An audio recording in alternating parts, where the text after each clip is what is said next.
School পরিচালনা committee গঠনকে কেন্দ্র করে হাইলাকান্দি শিক্ষাখণ্ডের অন্তর্গত উত্তর নারায়ণপুর চতুর্থ খণ্ডে 513 নং কবিগুরু এলপি স্কুলে তীব্র উত্তেজনা দেখা দেয়। ঘটনাটি ঘটে শনিবার সকাল 11টা নাগাদ।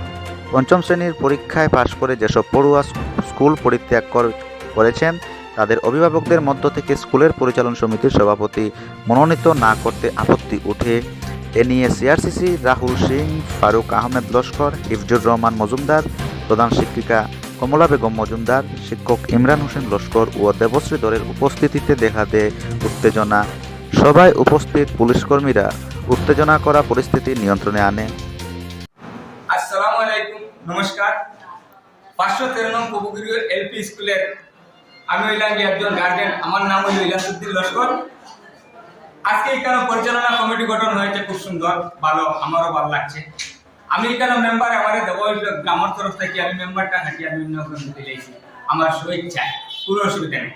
তবে আমার একটা কমপ্লেন হলো, ওটা ওই স্কুলও প্রতি বছর ফেল করে কিভাবে বাচ্চাই ধরে রাখা হয়, মানে সরকারের একটা গাইডলাইনও আছে, আমি এটা জানতে চাইলাম।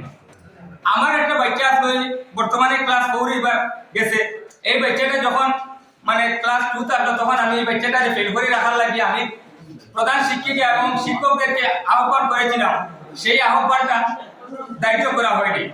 এখন দেখা গেছে একজন ওই মিটিং এর চলাকালীন একজন ম্যাডাম, একজন মানে মহিলা গার্জেন উনি বলেছেন ওইখানে মানে এই ছেলেটারে আবারও ফেল করে রাখা হবে।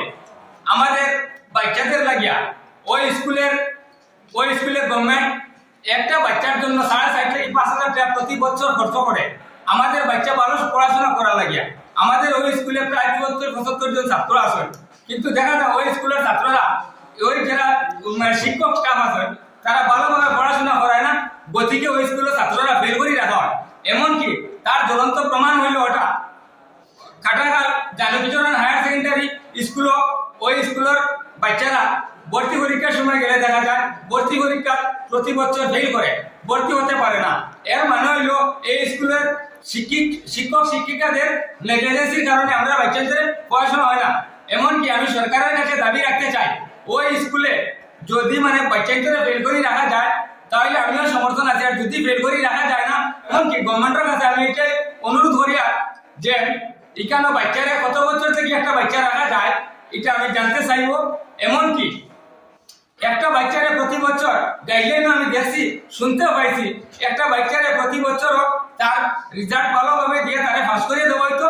যদি হ্যাঁ চতুর্থ থাকে তারে 5 দেওয়া হইতো, 5 তাহলে তারে 6 দেওয়া হইতো। আর যদি এক্সট্রা সাবজেক্টও ফেল করে তারে মিনিমাম 2 মাস ওই স্কুলে রাখিয়া তারে মানে আবার অন্য স্কুলও যাতে গিয়ে পড়াশোনা করতে পারে এই ব্যবস্থা করিয়ে দেওয়া হয়। কারণ আজকে যারা এখানে উপস্থিত হয়েছিল সিআরসি বা অফিসার হয়ে যারা আসছিলেন তারা প্রেস মিট দিতে বাধ্য হননি, এর মানে তারা ভিতরে কোনো একটা কমতি আছে।